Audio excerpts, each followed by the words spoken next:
Technology को कानूनी अधिकार के रूप में अब शामिल इसके माध्यम से किया गया है।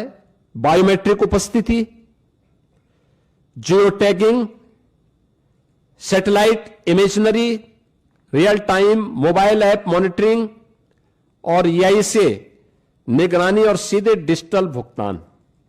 यानी अब हाजिरी भरने की औपचारिकताएं नहीं होंगी।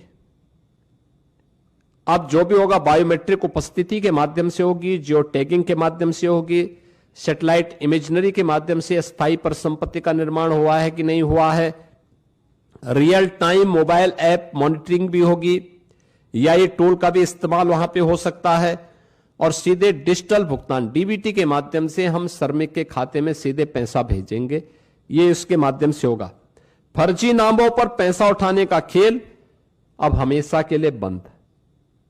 आपने देखा होगा इससे पहले समाजवादी पार्टी के समय में सोनभद्र में मनरेगा का भयंकर घोटाला हुआ था। CBI की इंक्वायरी उस समय उसकी चल रही है। यह भी उनके समय में लगातार होता रहा है। 6 माह में अनिवार्य सोशल ऑडिट, डिजिटल और समयबद्ध बहुस्तरीय शिकायत निवारण, जिला लोकपाल की व्यवस्था और केक के मानकों के अनुरूप ऑडिट की व्यवस्था भी इसके माध्यम से रहेगी। दूसरा,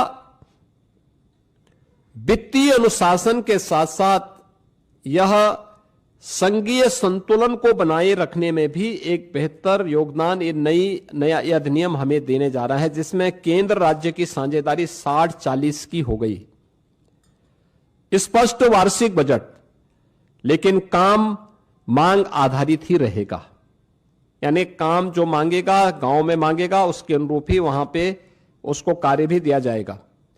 राज्यों को अधिक वित्तीय भागीदारी से में स्वामित्व, निगरानी और उसके गुणवत्ता सुधार, ये राज्यों को इसका पूरा वो दिया गया है कि राज्य इसके लिए करेंगे।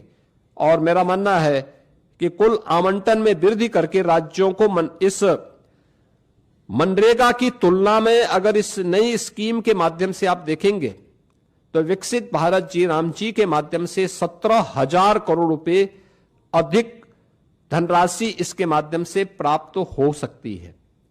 इसमें राज्यों को, यानी इससे पहले होता क्या था मनरेगा में, जिन राज्यों में श्रमिक कम है, जिन राज्यों में गरीबी कम है, उन राज्यों में पैसा ज्यादा जाता था क्योंकि फर्जी भुगतान होता था। लेकिन अब